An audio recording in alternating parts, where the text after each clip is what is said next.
March is National Developmental Disabilities Awareness Month. For disability rights and service organizations, March is a time to raise awareness about the inclusion of people with developmental disabilities in all aspects of community life and the barriers that people with disabilities face.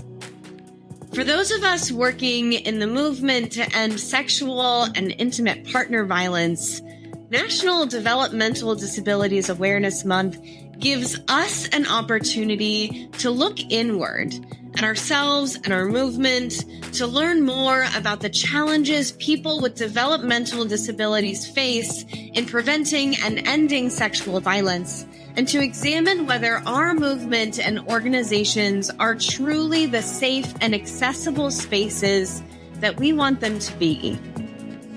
People with intellectual and developmental disabilities experience sexual and domestic violence at drastically higher rates, but have not historically been included in shaping solutions.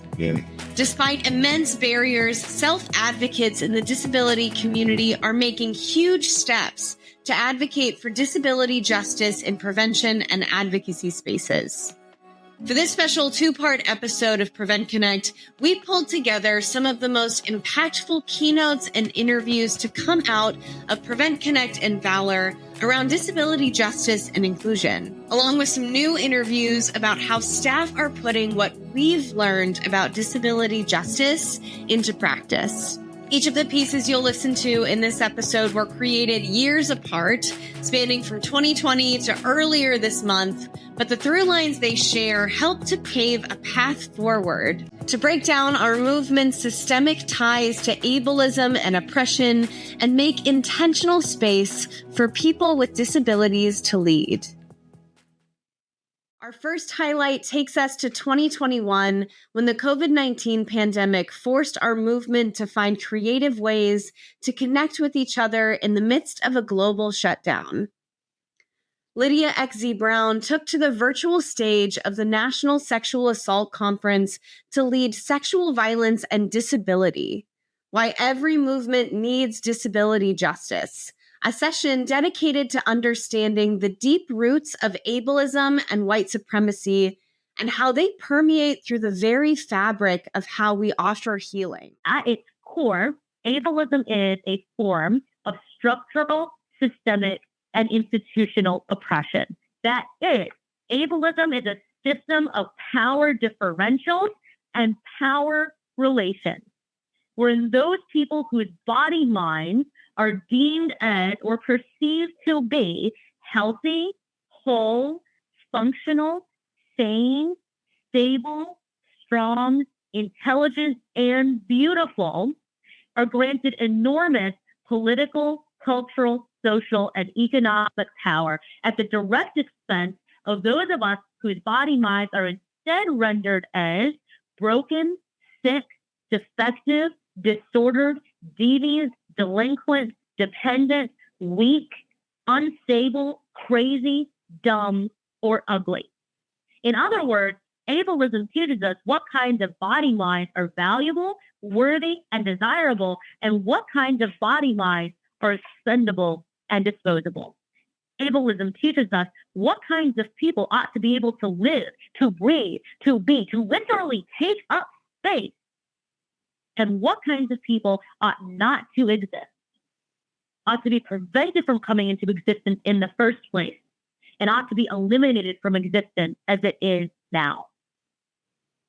Ableism teaches us what kinds of people ought to reproduce and to be reproduced, and what kinds of people ought to be allowed to have children, and what kinds of children even ought to be allowed to be born. Ableism teaches us what kinds of people who are considered to have lives that are worth protecting and saving and living, and which people's lives can be thrown away and destroyed.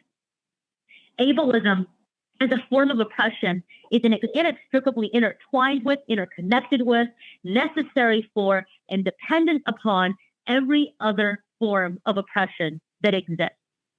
In particular, ableism is virulently and violently anti-Black, anti-Native, and anti-Asian. Throughout the history of this country, ableist rhetorics have underlied the ways that racism, white supremacy, settler colonialism, and imperialism have always operated. And they continue to inform the ways that we understand race, gender, class, and other modes and axes of identity, domination, and oppression today. Under white supremacist ideology, both ableness and disableness are always defined against whiteness. That means that to be white is to be defined as abled. A white person who is fully white is defined as being well, healthy, smart, strong, and beautiful. This is why there is a presumption that Black, Brown, Latinx, Indigenous, and Asian people do not have the same physical or cognitive capacities as white people. And to the extent that any of us are perceived as or said to be physically or intellectually superior to white people, that supposed superiority only exists to be fed to the superiority and supremacy of whiteness. That has always been the case. So ableness and disableness are defined as against whiteness. What does that mean?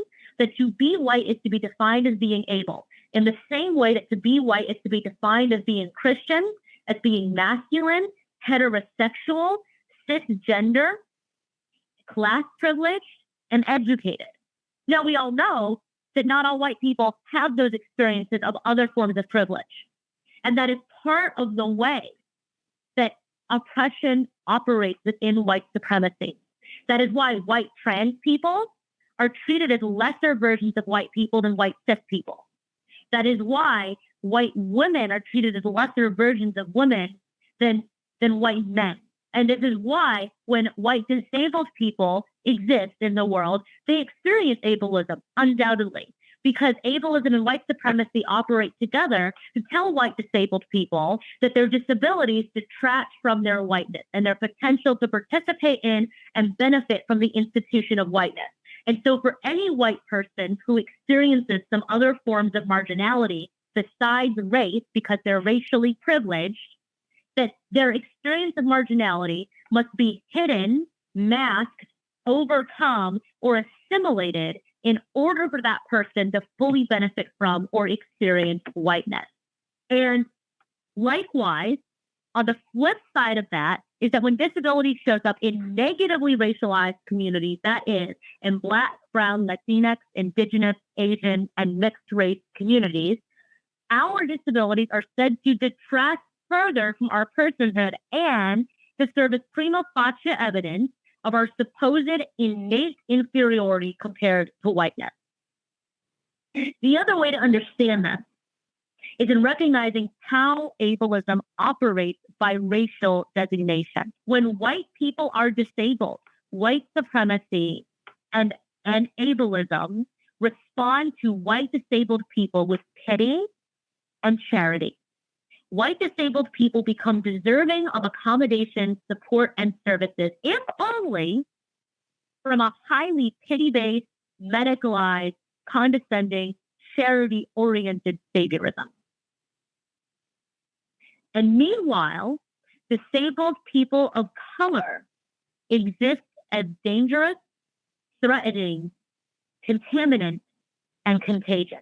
The disability in our communities becomes something to control, something to manage, something to disappear. Lydia calls on us to shift the lens in which we look at ableism and all forms of oppression, to see it not just as a siloed act of violence against one group of people, but the vehicle in which white supremacy becomes woven into the fabric of our attitudes, our beliefs, and our values.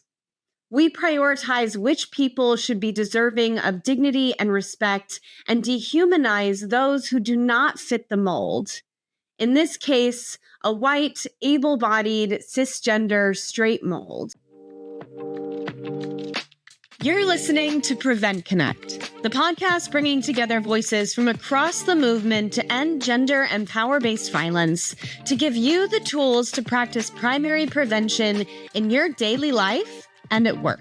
We're highlighting emerging research, promising strategies, and stories from on-the-ground prevention practitioners doing this work in new and innovative ways. Bringing you topics like foundational strategies to prevent violence, primary prevention and youth engagement, critical race theory and school climates, prevention in a digital age, and more.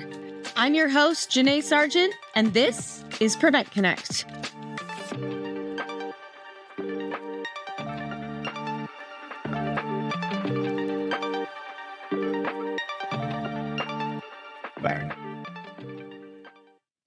According to the National Crime Victimization Survey, people with disabilities are more than 3 times more likely than non-disabled people to experience serious violent crime.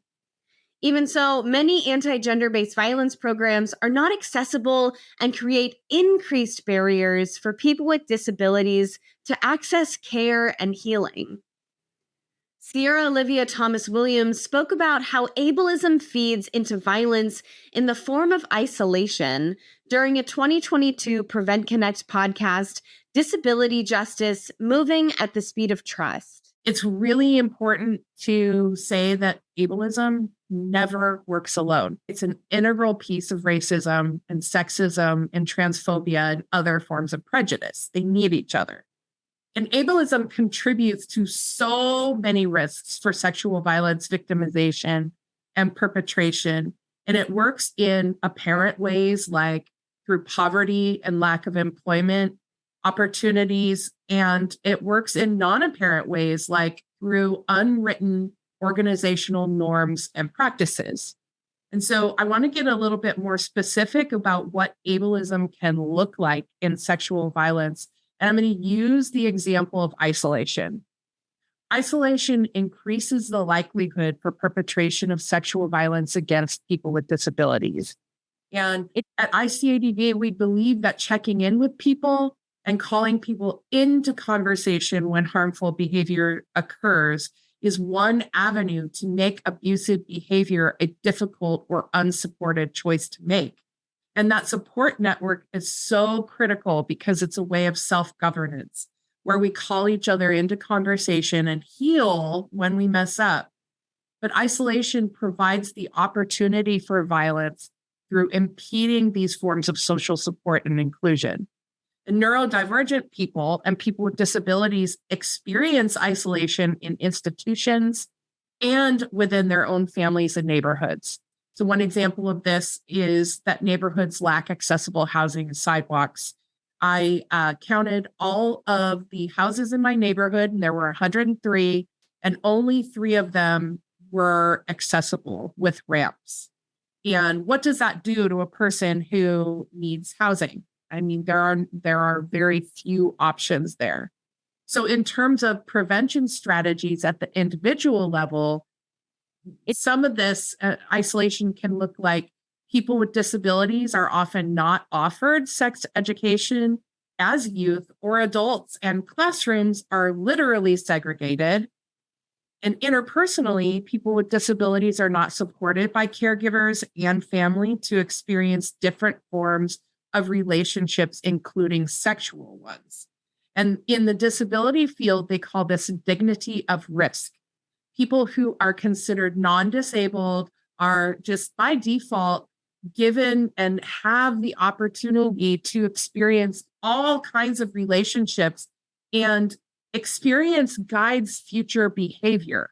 So access to protective information and experience with all kinds of relationships really is critical to one's safety in the future. So structurally, to support those interpersonal things, there are no laws that support the delivery of critical protective information about human bodies and human relationships. Just as Sierra spoke about how sexual health education completely leaves out people with intellectual and developmental disabilities, we in the anti-violence movement are no strangers to othering. Historically, many in our movement have othered Black and brown women and queer people, just as culture has taught us to. That othering shows up in the people we serve and the ways that we provide service. It both compounds the violence that marginalized communities face and creates bigger barriers to them receiving care. But as Lydia and our other guests in this podcast offer, disability justice gives us a new way through.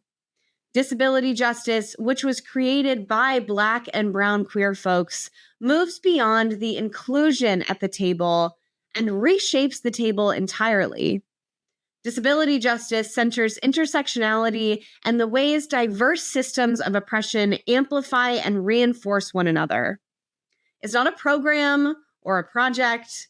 Disability justice is a value and a framework of seeing people as whole and creating intentional space for people who have been harmed by oppressive violence to design the solutions. We are not wrong or burdensome or broken for having needs or for choosing to meet them.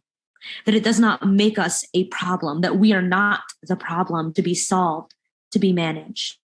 Disability justice teaches us that all of our body minds are valuable and worthy and desirable. Disability justice teaches us that all of us have needs and that our needs deserve to be met. That chief among our needs for each of us are the needs for care, the needs for access, the need for freedom, the need for justice. That disability justice reminds us that there is no person whose humanity is conditional, that there is no person whose humanity must be earned, whose personhood is merely optional or potential, but never fully realized, achieved, or recognized. Disability justice helps us to understand and to carve out a vision for what it is we are fighting for, why it is we are telling our stories, what it means that we are transforming toward or into when we talk about transformative justice. What are we working and fighting for? What are we moving toward? Disability justice is a set of principles, practice, guiding vision, futurity. It is world making. It is sustenance. Disability justice itself as a framework was created just within the last 15 years by a collective of queer and trans disabled people and Black, Indigenous, and other people of color within the disabled community, and particularly queer and trans disabled people of color.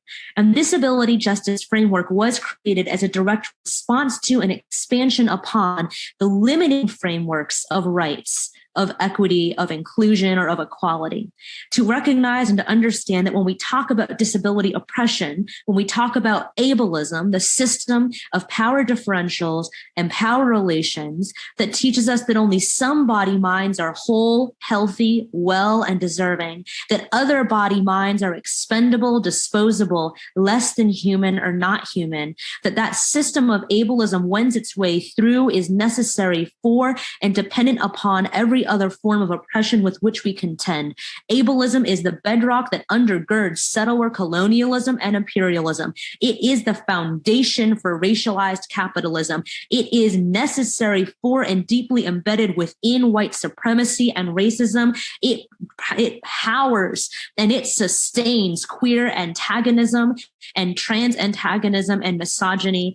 Disability oppression or ableism is necessary for and arises out of every other form of oppression that we face. The violence of ableism at the individual level and at the systemic level represents and wends its way through the violences of land, of linguistic genocide, of sexual violence, of violence within the family, the violence of the academy, the violence of the medical system, the violence of our scientific research, the violence of the state, the violence of empire and militarization.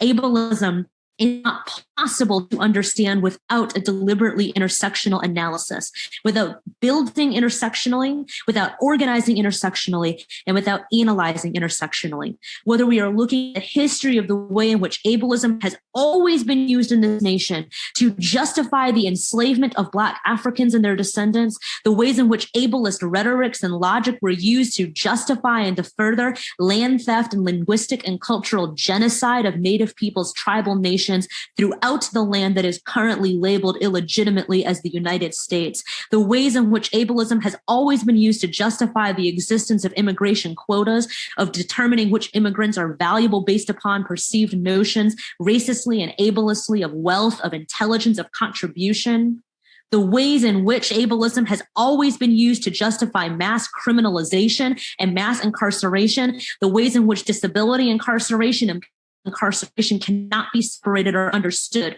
as separate or isolated from one another, the ways in which ableism justifies the ways in which children are dehumanized, the ways in which our elders are dehumanized, the ways that ableism justifies, pervades, and upholds regime sexual terror and violence within the family, within partnerships, within society, and because of the state. The ways in which sexual violence and carceral violence are inseparable and deeply entangled. Ableism requires us to understand how it operates, but it does not want us to, because oppression works by rendering deliberately invisible its mechanics, by incentivizing us to think of it as individual, so that we do not have a vision to work for or toward. Oppression wants us to think only about what we can do just to make the pain stop, and not what we want after. Oppression wants us to think that if we have a better attitude, that if we get better grants, that if we can form the correct coalitions and partnerships with institutions where power is concentrated, where the people who hold power remain wealth privileged, Christian, heterosexual, white, male, educated, Western, and the global North, so that we can then attain some measure of, however temporary or contingent, respectability, some measure of approximation of power, of dominance, of normality, some measure of assimilation, all of which still gives us only the promise of conditional or potential personhood. Then perhaps oppression and violence will lessen. It does not want us to think about the systems and the structures that perpetuate and uphold its violence. It does not want us to think about the 80 to 90% of developmentally disabled people who've been assaulted at least once in our lifetimes,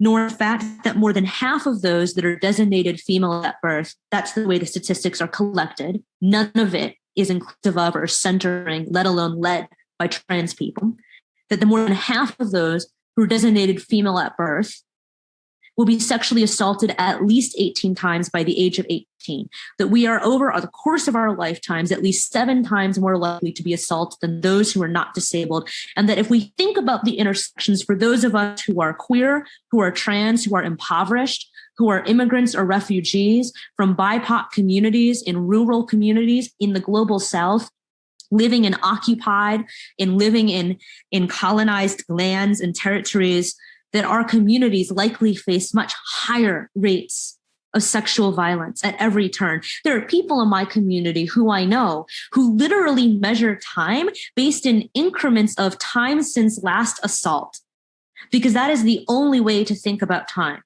Ableism does not want us to think about what it means to move past that, to understand the connections between carceral violence, medical violence, reproductive violence, colonial violence, and ableist violence. But disability justice asks us to think, what would it mean for us to build, sustain, and live in a world where we all receive care, where violence prevention means changing and transforming our cultures and our societies, where violence prevention means ending and abolishing the police and prison systems that enact and perpetuate violence while protecting the perpetrators of it.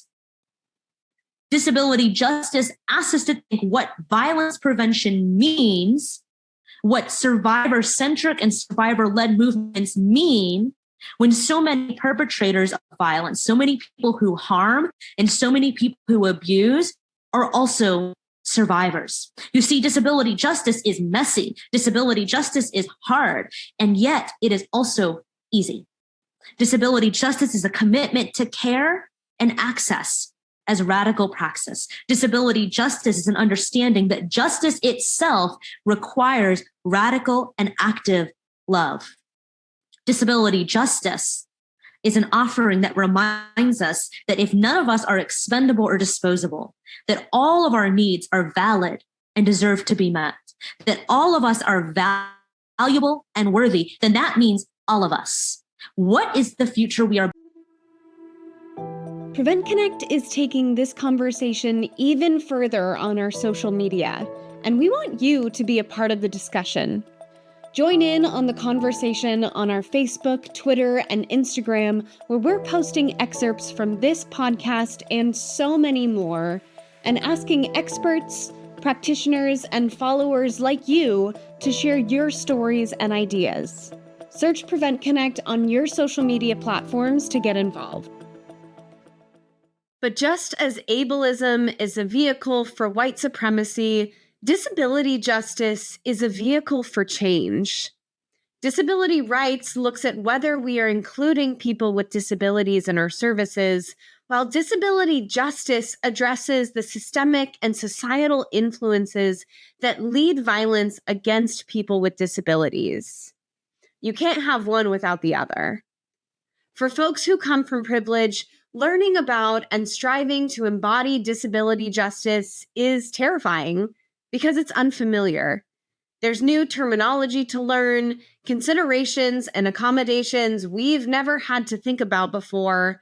There are glaring issues in our physical spaces, policies, and practices that gatekeep people with disabilities from coming to the table, and we have to address them. And addressing them costs us time, money, and honestly, a lot of uncomfortable moments. Learning disability justice and confronting our privilege means that we are going to make mistakes. And mistakes are scary, especially when we grow up in a professionalized work culture that demands that we be perfect. But what's really cool about disability justice is that it offers us a different way of doing things. Sierra and I got real about the fear of messing up and where disability justice comes in that podcast that I mentioned earlier. And I can imagine, people probably think, or I have heard that people think it's too big. We can't go there. We don't have access to solve all of the things. So we're putting our hands up. And I've seen a real shift with that, with disability justice. So can you talk to me about, for our listeners who might not know, what disability justice is and how it comes into that as a vehicle for change? Absolutely. I love thinking about disability justice as a vehicle for change. So thank you for that lovely turn of phrase. I want to ask people to go to a piece by Sin's Invalid called The 10 Principles of Disability Justice. And I really recommend that. It's a easily digestible piece. And I want to recommend that to people so we can have and begin to have a shared understanding of what disability justice is. And this document is a great starting point. So I love the analysis of power and the emphasis on interdependence or power sharing that is inherent in the practices and politics and the frameworks of disability justice. Because if the problem is power over in interpersonal behavior and public policy, then a very powerful solution and antidote is power sharing and interdependence. And I think there are some limitations or huge tensions here because the public health approach to sexual violence primary prevention was developed from the same combination of medical, legal, and scientific systems that create disability and usher in ableism. So, and we have to work within that paradigm. And so what does that look like to try to break the paradigm? The limitations and maybe even the oppression of the public health approach. So I question, what are the limitations of being able to practice disability justice within that public health framework? Because, like, for example, one of the principles of disability justice is the anti-capitalist politic. And sexual violence primary prevention funding is politicized, and nonprofit organizations that need funding and they need funding to do the great work that they do. So we're solidly within that capitalist paradigm. And so those are kind of the things I think about when I'm being pessimistic. And there are other exciting things happening in the field, like working to explore what mutual aid would look like in professional settings. Like, what does it look like when people or leaders from our member programs are fired or they leave because of anti-Black racism? So we need to figure out what mutual aid is and to deploy mutual aid in our systems, both small and large. And so disability justice gives us mutual aid. Mutual aid is about collaborative caregiving to meet the needs of an individual or a community. And so the way that I see this in the field is getting really innovative. This summer, I learned about a direct pay to youth program where they could provide no or low barrier access to cash for what youth needed. And I also get really excited about building leadership and decision-making power among neurodivergent people and people with disabilities who are practicing sexual violence primary prevention. And we need to make that an invitation. And we can do that by increasing representation of people with disabilities in our work and on our websites, on our walls, in print material, in our events, among our volunteers, and on our staff and boards. And when we engage in these practices, we end up with more intentional support for staff who are neurodivergent and disabled. And we increase accessibility, which is an invitation to staff and community to be here with us now, to join us, and we make that possible. So the outcome of this is the development of institutional support to center the needs of communities that are most marginalized by ableist, racist systems and structures and organizational practices. Pretty exciting stuff. It is pretty exciting stuff. So this is my invitation to you. It's National Developmental Disabilities Month. While disability rights organizations and self-advocates are out there fighting for just a second of the spotlight, for a second of our attention, let March be an invitation to you to be a little more brave and willing to fail, willing to learn.